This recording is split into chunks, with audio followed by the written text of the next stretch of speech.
We have an announcement finally on whether cell phones cause cancer. It's something that could affect all of us and our children. Scientists from the World Health Organization have been reviewing studies for the last week or so. I want to bring in our senior medical correspondent, Elizabeth Cohen, who joins us live with the findings. Essentially, what did they find? The World Health Organization says that the radiation from mobile devices like cell phones is a possible carcinogen to humans.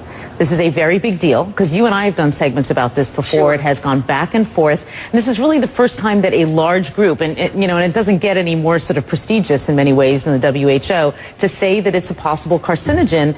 It puts it in the company of several other kinds of things. And so I want to tell you what it is, and I think that might give people an idea of what we're talking about. It puts it in the company of things like lead is also a possible carcinogen, according to the WHO, as well as engine exhaust and chloroform.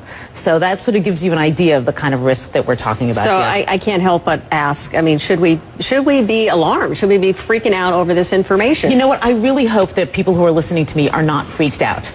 For two reasons. One, they won't do the right thing, and we'll talk about what the right thing is in a minute. And two, they'll panic, and that's kind of silly because all these years we've been on cell phones and holding them to our heads, which is what we're talking about as being bad. That's done. You can't do anything about that. And if you're on the phone right now, you don't need to drop it. You know, it's not that kind of a carcinogen. It's a kind of a carcinogen, or allegedly, possibly, that would build up over time. One phone call, doctors tell me, is not going to give you cancer. So what should we be doing? With this new information, what on earth should we be doing now? We are so lucky that there is something that we can do, because a lot of medical problems we can't, but we're lucky that there is something, and I am holding it in my hands right now.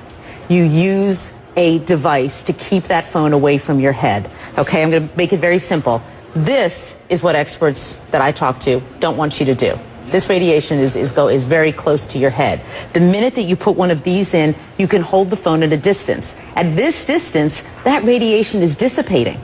It's not going to affect you very much, if at all. Hold it away from your head, which means using a wired piece like this or a Bluetooth, or put it on speakerphone. Keep it away from your head. That's the bottom line, and it's really easy to do. I mean, I can count on one hand the number of times in the past year that I have spoken on the phone like this. I just don't do it. I'm going to change my habits. Do you have any idea, or did WHO say anything about whether or not it can be on your body, on your person, in a pocket, in a holster, or anything like that? Did they weigh in at all? WHO really focused on gliomas, which are brain tumors, because that's what a lot of the studies have been on. But Suzanne, I've certainly spoken to experts who say that they themselves do not carry it on their bodies, that they figure why take that risk if there